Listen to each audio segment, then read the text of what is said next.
काजल, हा दादा बोल ना, काय झालं? बस इथे. काल नक्की कुठे गेली होतीस? अरे बोलली मी तुला, आम्ही ग्रुप सोबत सगळे फिरायला गेलो होतो. ग्रुप सोबत? नक्की कोणाकोणासोबत गेली होतीस? नक्की कोणासोबत म्हणजे दादा पूर्ण ग्रुपच होता सोबत. ग्रुप सोबत?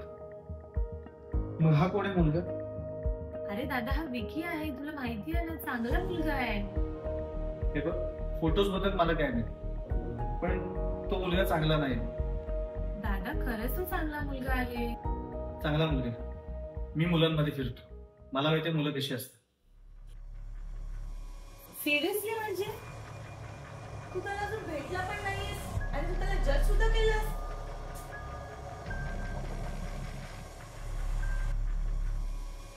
दादा सगळी मुलं सारखी नसतात. हे बघ, 2 दिवसात तुला त्याचे रंग कळतील. मला नाही वाटत असं. आणि सोड ना ते सगळं दादा, आज तरी नको भांडूस यार. आज रक्षाबंधन आहे. चल छानपैकी तुला ओवाळून घेते.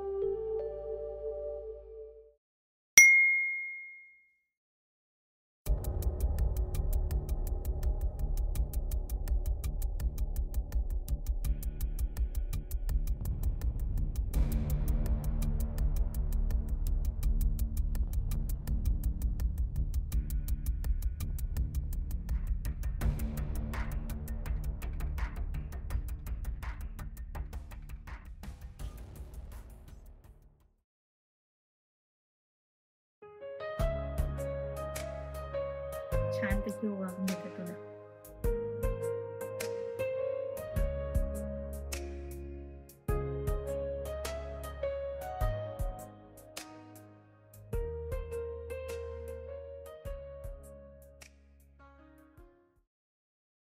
आणि माझी ओवाळणी. एक मिनिट. हॅलो. हॅलो. हा विकी बोल. काय?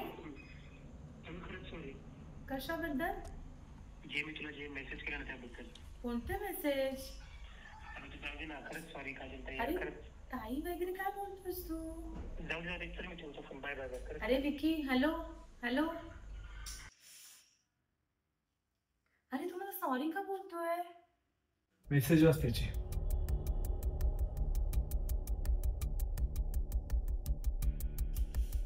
कसला विचित्र आहे हा. आणि हे मेसेजेस हे कोणी केलंय? मीच केले.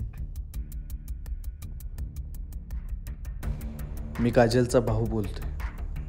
काजलला पुन्हा मेसेज केलास ना तर घरात घुसून मारेन. याद राख, गाठ माझ्याशी आहे.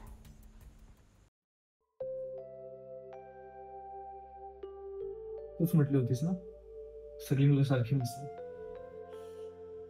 सॉरी यार दादा, मी तुला समजून नाही घेतला. सॉरी नको बोलूस, प्रत्येक भावाचं कर्तव्यच असतं ते. थँक्यू सो मच यार दादा. यापुढे मी असताना तुझ्याकडे कोण वाकड्या नजरेने बघणार सुद्धा नाही. अगं रक्षाबंधनचं खरं हेच महत्व आहे आणि मी असंच तुझं कायम रक्षण करतो.